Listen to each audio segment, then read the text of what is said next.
La fête nationale approche. C'est la fête de l'Exode, c'est la fête de la libération. C'est la fête de leur identité. Pâques. Les autorités religieuses préparent tout pour la fête. Et les prêtres se soucient particulièrement d'un élément qui pourrait tout gâcher. Un élément qui n'est pas prévisible, mais qu'ils craignent. Cet élément, c'est Jésus.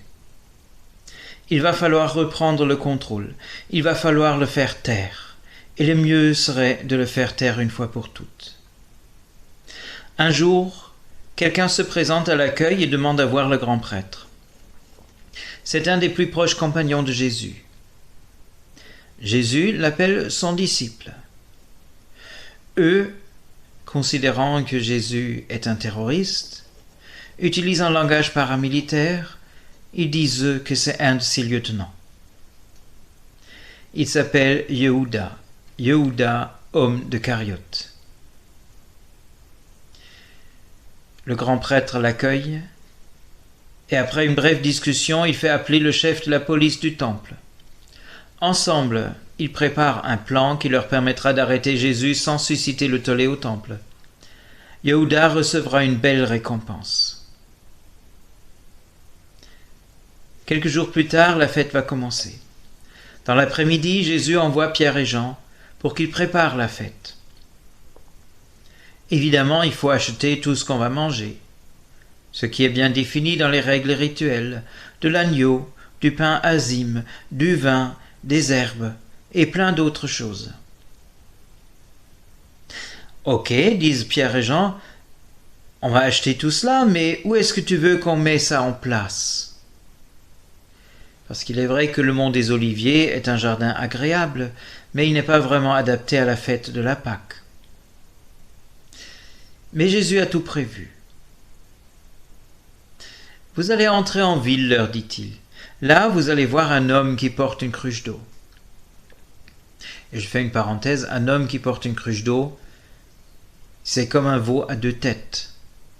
À l'époque, porter, c'est le travail des ânes et des femmes. Les hommes ne portent pas. Donc un homme qui porte une cruche d'eau, on ne peut pas le louper. Jésus dit, vous suivez cet homme. Il va entrer dans une maison et vous allez vous présenter au maître de la maison. Vous allez lui dire, et faites bien attention, vous allez lui dire exactement ces mots que je vous dis maintenant. Le maître te dit, où est le réfectoire où je mangerai la Pâque avec mes disciples ? Alors le maître va vous indiquer une salle à l'étage, une salle qui est bien grande et qui est joliment garnie, et c'est là que vous allez tout mettre en place. Pierre et Jean partent, ils trouvent l'homme qui porte la cruche d'eau, et tout se passe comme Jésus l'avait dit. Le soir venu, Jésus est là avec ses amis. Il se met à table. Et là, l'évangéliste nous dit, il se met à table avec les apôtres. C'est important de voir ce changement de vocabulaire, je vous l'avais dit déjà plusieurs fois. Ils sont apôtres, messagers, ceux qu'on envoie. Un instant plus tôt, ils étaient encore des disciples. Les disciples, ce sont ceux qui suivent. Donc Jésus se met à table, les autres aussi. Jésus regarde dans la ronde et leur dit, « Écoutez mes amis, il m'est très important, c'est même un désir profond de mon cœur de manger cette Pâque avec vous. Parce que, écoutez-moi bien, c'est la dernière fois que je la mangerai. La prochaine fois que je la mangerai, ce sera dans le royaume de Dieu. » Il prend une coupe de vin qui est devant lui, récite la bénédiction et dit aux amis, « Prenez cette coupe, partagez-la entre vous. Car écoutez bien, je ne boirai plus du fruit de la vigne, jusqu'à ce que le royaume de Dieu soit venu. » Puis il prend le pain, dit la bénédiction et partage le pain pour en donner à chacun d'eux. Ceci est mon corps, dit-il. Il est donné pour vous. Faites ceci pour vous souvenir de moi. Puis, il mange, comme c'est demandé pour la fête, pour la soirée pascale. Et à la fin, Jésus reprend la coupe, qui est à nouveau remplie de vin. Il la leur donne en disant: cette coupe est la nouvelle alliance avec Dieu, scellée par mon sang qui est versé pour vous. Mais je vous dis, celui qui me trahit est à cette table avec nous. Oui, le Fils de l'homme va mourir comme Dieu l'a prévu, mais malheur à cet homme qui s'est fait traître. Et les amis ne comprennent pas. Ils se regardent, ils commencent à se demander lequel d'entre eux pourrait faire cela.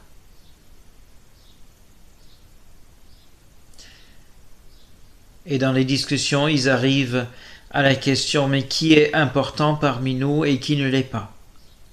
Peut-être parce qu'ils se disent quelqu'un qui se sent dévalorisé pourrait trahir Jésus. Jésus coupe court à cette discussion. Écoutez, dit-il, il ne faut pas ces débats entre vous. Que celui qui se sent plus important se comporte comme s'il était le plus jeune et le plus insignifiant de tous, qu'il se mette au service de tous les autres. Dites-moi, qui est plus important, celui qui est à table et qui mange, ou celui qui se tient debout derrière lui et qui lui sert ce qu'il mange? Évidemment, c'est celui qui mange. Mais regardez bien, vous me voyez au milieu de vous tous comme un serviteur. Maintenant, je vais vous dire, vous qui avez été avec moi dans toutes ces difficultés, vous aurez tous une bonne place dans le royaume de mon Père. Il n'y a pas de souci à vous faire. Vous serez assis sur des trônes comme des rois, et vous serez les chefs des 12 tribus d'Israël.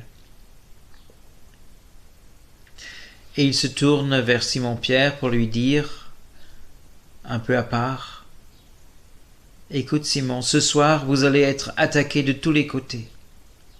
Votre fidélité sera mise à rude épreuve. J'ai prié pour toi que tu restes fidèle. Et quand tout cela sera terminé, tu seras un appui pour tes frères. Simon dit: oh Seigneur, quoi qu'il arrive, je serai avec toi. Je serai toujours fidèle. Même quand il s'agit d'aller en prison, même quand il faudra mourir, je te serai fidèle. Et là, Jésus sourit parce qu'il connaît son ami. Ah Pierre, je t'entends bien, dit-il. Tu vois, quand le coq chantera à la fin de la nuit, toi, tu auras juré 3 fois que tu ne me connais pas. Et puis il se redresse et dit à tous: allez les amis, c'est le moment de ramasser ce que vous avez. Maintenant, il faut prendre tout ce qui nous appartient. Et si vous avez une arme, c'est bon. Si vous n'en avez pas, essayez d'en trouver une. Cette nuit va se réaliser ce qui est écrit: il a été compté parmi les criminels.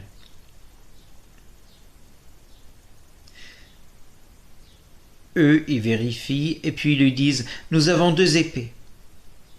Ok, dit Jésus, ça suffit. Ils ramassent leurs affaires, ils quittent la ville comme tous les soirs pour retrouver leur quartier au Mont des Oliviers.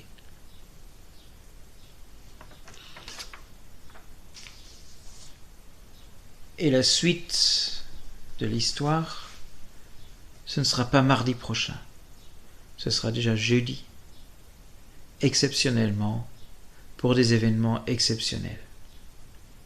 Prenez soin de vous.